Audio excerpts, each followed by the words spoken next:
అదే ఇప్పుడు ఒక చివరి ప్రశ్న సార్. ఈ మధ్య కాలంలో అంటే మేబీ మనం అనుకోవచ్చు, మనం చెప్పొచ్చు 2024లో అధికారం కోల్పోయిన తర్వాత వైఎస్ జగన్ నిర్వహిస్తున్నటువంటి ప్రెస్ మీట్లు నెలకో నెలన్నర గ్యాప్లోనో ఒక్కొక్కటి పెడుతున్నారు.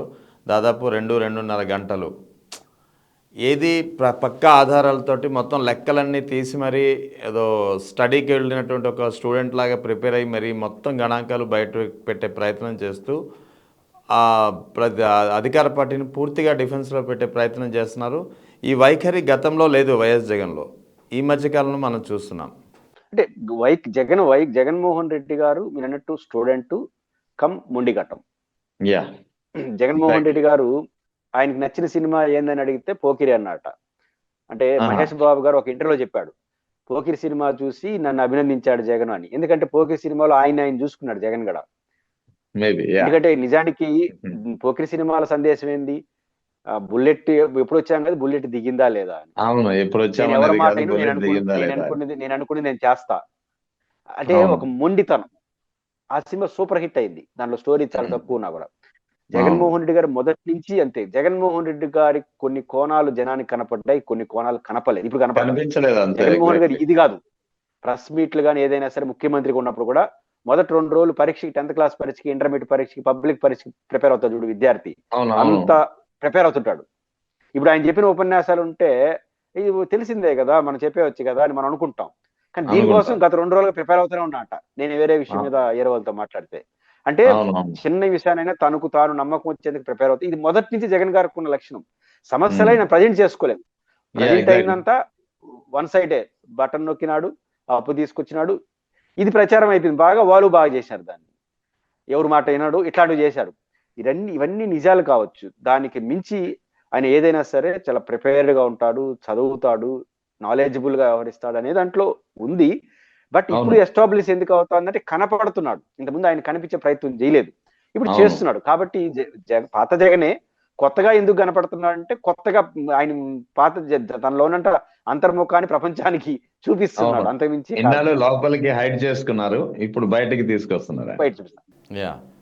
ఇంకా ఏపీ అసెంబ్లీ ఏపీ బడ్జెట్ ప్రవేశపెట్టారు. ఇదంతా తప్పుల తడకగా ఉందని చెప్పి మరోసారి వైఎస్ జగన్ ఈ మధ్యకాలంలో చాలా నెలకోసారి సుదీర్ఘమైనటువంటి ప్రెస్ మీట్లో మొత్తం లెక్కల గణాంకాలని బయటపెట్టే చిట్టా విప్పే ప్రయత్నాలు చేస్తున్నారు. సో ఇప్పుడు బడ్జెట్పై పెద్ద ఎత్తున ఆయన విమర్శలు చేస్తున్నటువంటి పరిస్థితి. మీరు దీన్ని ఎలా ఫాలో అవుతున్నారు? జగన్మోహన్ రెడ్డి గారు ప్రెస్ మీట్ చూశాను. బడ్జెట్ పైన వారు సావధానంగా మాట్లాడారు. బడ్జెట్ పైన హేతుబద్ధమైన ఆర్గ్యుమెంటే చేశారు. 2 కోణాలు జగన్మోహన్ రెడ్డి గారు ఎస్టాబ్లిష్ చేశారు. ఒక కోణం ఏంటంటే బడ్జెట్ లో ఉన్న లోపాలు, అప్ అండ్ డౌన్స్, ఇన్బ్యాలెన్స్డ్ గా వ్యవహరించడం. 2 మరోసారి ఎన్నికల్లో ఇచ్చిన హామీని గుర్తు చేయడం. ఆయన గుర్తు చేస్తున్న ప్రభుత్వానికి కాదు, ప్రజలకు గుర్తు చేస్తున్నాడు. ఈ 2 చూసినప్పుడు మొట్టమొదటి అంశం బడ్జెట్ లో ఇన్బ్యాలెన్స్. బడ్జెట్ అంటే ఏంటి రహమాన్ గారు, ఒక ముక్కలో చెప్పాలంటే రాబడి ఎంత, ఖర్చు ఎంత, వస్తే ఆదాయం ఎంత, ఖర్చు ఎంత, ఈ 2 బడ్జెట్ అంటే పెద్ద లెక్కలేం కాదు. దీంట్లో ఇన్బ్యాలెన్స్ గా ఉంది. ఈ రోజు జగన్మోహన్ రెడ్డి గారు లేవనెత్తిన అతి ముఖ్యమైన అంశం, ఈ రాష్ట్రంలో ఇప్పటి వరకు ఉన్న అప్పుల్లో హైయెస్ట్ అప్పులు చేసిన చంద్రబాబు నాయుడు గారు అనేది ఎస్టాబ్లిష్ చేసి పెట్టారు. ఎందుకు వచ్చింది ఈ పరిస్థితి? చంద్రబాబు గారు ఎక్కువ అప్పులు చేయడాన్ని నేనేం తప్పుపట్టను. బికాస్ ఆయన ఉమ్మడి రాష్ట్రానికి ఒక 10 ఏళ్ల ముఖ్యమంత్రి, విడిపోయిన ఆంధ్రప్రదేశ్ కి 10 సంవత్సరాలు, దాదాపు ఇప్పటికి 7 సంవత్సరాల ముఖ్యమంత్రి. 17 సంవత్సరాల హైయెస్ట్ ముఖ్యమంత్రిగా ఉన్న వ్యక్తి నేచురల్ గా ఎక్కువ అప్పు కూడా ఉంటుంది, ఎందుకంటే ఎక్కువ టైం ముఖ్యమంత్రి ఉన్నారు కాబట్టి. కానీ పదే సంబంధం లేని జగన్మోహన్ రెడ్డి గారిని అన్నిట్లో ఇరికిచ్చే ప్రయత్నం చేయడం. నిన్న పయ్యావుల కేశవ్ గారు ఆ వ్యాఖ్య చేయకుండా ఉంటే జగన్ గారు ఈ రూట్లోకి వెళ్ళున్నాడు. ఏమంటారు, 9,27,30,000 కోట్ల రూపాయలు అప్పు చేసి వెళ్ళిపోయినట్టు జగన్మోహన్ రెడ్డి. కానీ ఆయన బడ్జెట్ ఖాతాలోనే ఇంక 2 ఏళ్ళు ముగిస్తే గానీ అంత అప్పు రాదు. అలాంటి అప్పు, రాబోయే అప్పు కూడా ఆయన చేసాడు. చంద్రబాబు అప్పు, ఉమ్మడి ఆంధ్రప్రదేశ్ అప్పు, నా అప్పు, నీ అప్పు అన్ని జగన్ ఖాతాలో వేశాడు. సింపుల్ గా చెప్పాలంటే జగన్మోహన్ రెడ్డి గారు తన 5 years tenure లో ఆంధ్రప్రదేశ్ లో అప్పు చేసింది దాదాపు 3 లక్షల కోట్లు. 30,000 కోట్లు, 3.5 lakhs crores. చంద్రబాబు గారు అప్పు చేసిందంత ఫస్ట్ టర్మ్ లో 2,50,000 కోట్ల దాకా అప్పు చేసినారు. ఇప్పుడు 3,30,000 దాకా కోట్లు అంటే జగన్ గారు 5 ఏళ్ళలో చేసి ఇప్పుడు ఈ 20 నెలల్లో చేసేసినారు. అంటే అవును. 3.5, 2.5 యా. దాదాపు 6 lakhs crores. ఉమ్. రెండు ఆ, ఉమ్మడి ఆంధ్రప్రదేశ్ నుంచి 1.5 lakhs crores అప్పుగా మనకు వారసత్వం వచ్చింది కదా. దాంట్లో ఉమ్. కనీసం అనుకుంటే సగం జగన్ చంద్రబాబు గారి ఖాతాలో వేయాల్సిందే. ఎందుకంటే 10 అవును. years ముఖ్యమంత్రి ఆయనే కదా. అప్పులన్నీ ఉమ్మడి రాష్ట్రంలో చివరి 20 ఏళ్ళు చేసినారు. కాబట్టి దాంట్లో 50,000 కోట్లు వేసుకున్న దాదాపు 6 above% lakhs crores ఆయన అప్పు చేశాడు. అంటే అవును. మనం ఎక్కువ ఖాతా మన నెత్తి మీద పెట్టుకొని మొత్తం జగనే అప్పుల పాలైపోయాడు రాష్ట్రాన్ని అని చెప్పి మాట్లాడడం అనేది అసంబద్ధం కదా. కాబట్టి 6 అవును. లక్షల పైచులకు కోట్లు అప్పు చేసిన ఆయన దాంట్లో సగం అప్పు చేసిన జగన్మోహన్ రెడ్డి గారిని రాష్ట్రాన్ని అప్పు కుప్పలు చేసేసినాడు అంటే అది సరైనది ఉమ్. కాదు. కాబట్టి అప్పుల విషయం ఎస్టాబ్లిష్ చేశారు.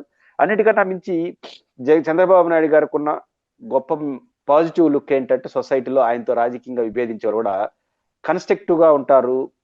డెవలప్మెంట్ యాక్టివ్ ఉంటుంది. ఆదాయాన్ని సంపద అనేదానికి ఆయన ఒక ఎగ్జాంపులరీగా చాలా సందర్భం ఆయన చెప్పుకుంటాడు. సొసైటీలో ఆ నమ్మకం ఉంది. అవును.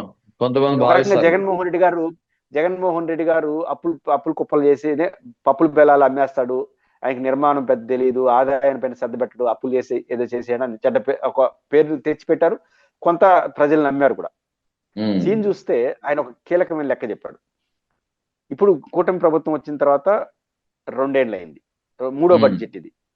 రెండో బడ్జెట్ చివరకు వచ్చేసరికి మొదటి 9 నెలల కాలంలో దాదాపు 1,00,000 కోట్ల రూపాయలు ట్యాక్స్ రూపంలో వచ్చింది ప్రభుత్వానికి. అవును. జగన్మోహన్ రెడ్డి గారు చివరి ఏడాది మొదటి 9 నెలలు వచ్చిన ఆదాయానికన్నా 1.5% అదనంగా ఈ 9 నెలల్లో వీళ్ళకి వచ్చింది. అవును. అంటే డెవలప్మెంట్ గ్రోత్ రేట్ అట్టుంది. కనీసం 10% ఉండాలి. ఎందుకంటే 2 ఏళ్ళు అయింది, కొత్త ట్యాక్స్లు అవన్నీ పెరుగుతాయి కదా. అంటే అవును. ఒకటి అంతే కదా. రెహమాన్ గారు, ప్రభుత్వానికి ఒక దిక్సూసి డెవలప్మెంట్ కి ట్యాక్సులు రావడం కూడా. ఉమ్. ట్యాక్స్లు అంటే ఏంటి? పనులే కదా. పరోక్ష పనులు, అంతే కదా. అవును. ప్రత్యక్ష పనులే కదా. పరోక్ష పనులు అంటే వస్తువులు ఎంత ఎక్కువ ఉంటే అంత ట్యాక్స్లు వస్తాయి. అవును. కొనుగోలు ప్రత్యక్ష శక్తి పనులు ఎక్కువ అంటే ఉంటే అది జరుగుతుంది అది. ఆప్ వస్తుంది. లేకపోతే ఈ రిజిస్ట్రేషన్స్, నాన్ నాన్ ట్యాక్స్ పేమెంట్లు ఇవన్నీ వస్తాయి కదా. అంటే ట్యాక్స్లు ఆదాయాలు వస్తుందంటే ప్రజల నుంచి రావడమే కదా. ప్రజల నుంచి వచ్చే దాంట్లో మొదటి 9 నెలల్లో రెండో బడ్జెట్ చివరి 9 నెలల్లో ఉమ్. జగన్మోహన్ రెడ్డి గారి చివరి బడ్జెట్ లో 9 నెలలకు వచ్చిందనకంటే జస్ట్ 1.5%. అంటే డెవలప్మెంటే లేదు. అవును. ఇంకా మీకు చిహ్నమే దెబ్బ కొట్టేస్తుంది ఇక్కడ. చంద్రబాబు గారు వస్తే డెవలప్మెంట్ ఉంటుందని ఎక్కడ కనిపిస్తా ఉంది? 20 నెలల్లో అవును. 3 లక్షల కోట్లు అప్పు చేయడం ఏంటి? ఉమ్. ఇవన్నీ ఎస్టాబ్లిష్ చేయడానికి ఒక కారణం, ఒక ఫ్యాక్ట్ అయితే, రెండో కారణం మనం చేసిన యాగి. యా. దేనికి సంబంధం లేని దానికి అతను జగన్ నెత్తినేసేసే ప్రయత్నం ఏదైతే అవును. చేశారో ప్రతి ఆయన అయిన చేయగలిగారు. దానికి కాని దానికి. ఆయన కాని దానికి ఆయన కేసారు. ఇప్పుడు ఆయన అన్నింటిని నివరాత్మ చేశాడు. రెండోది చాలా అవును. కీలకంగా ఆయన ప్రస్తావించిన అంశం ఏంటంటే, మీరు ఏదైతే ఎన్నికల హామీ ఇచ్చారో ఆ హామీలు మళ్ళీ గుర్తు చేస్తున్నాడు. ఎవరికి? ఈసారి అనూహ్యంగా చంద్రబాబు గారు మీరు సమాధానం చెప్పండి అని చెప్పట్లా, ప్రజలు చెప్తున్నాడు. ఈ సంవత్సరం కూడా మీకేమీ రాదు, అవును. సెక్షన్ల వారీగా లెక్కలేసుకొని ఎంతంత అని చెప్తారు. అది దానికి అదే పెద్ద సంక్షేమ పథకాల సూపర్ 6 అమలుకు ఎంత ఖర్చు అవుతుంది, బడ్జెట్ లో ఎంత కేటాయించారు, మొత్తం బడ్జెట్ లెక్క. వివరాలని. ఎందుకంటే బడ్జెట్ కేటాయింపులు మీరే చేసింది, ఆయన చేయలేదు. యా. మూడో సంవత్సరం బడ్జెట్ అంటే అర్థం ఏంటి? దాదాపు 5 ఏళ్ళలో 3 సంవత్సరాలు పూర్తయినట్టేగా. అంతే నాకు కదా తెలిసి మరి. ఈ బడ్జెట్ తో 2/3 తెలుగుదేశం ప్రభుత్వ కాలం అయిపోతుంది. 2/3 ఇప్పుడు అవును. 20 నెలలు అయిపోయింది. ఇంకొక 12 నెలలు, ఇంకొక 20 నెలలు అంటే దాదాపు ఉమ్. 40 నెలలు అయిపోతుంది. 40 అవును. నెలలు అంటే దాదాపు 2/3 ప్రభుత్వ పాలన అయిపోతుంది. ఇక చివరి అయిపోతుంది. సంవత్సరం బడ్జెట్ ఒకటే ఉంటుంది.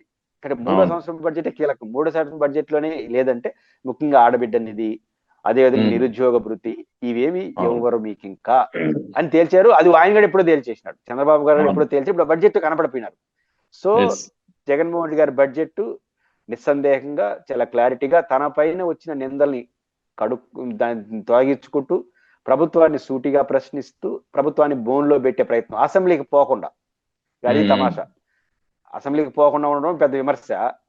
అసెంబ్లీకి పోకుండా కూడా ఆ పని ఈజీవంతంగా చేసేసినారంటే ప్రభుత్వం యొక్క ఇన్బ్యాలెన్స్ కారణంగానే చూడాలి.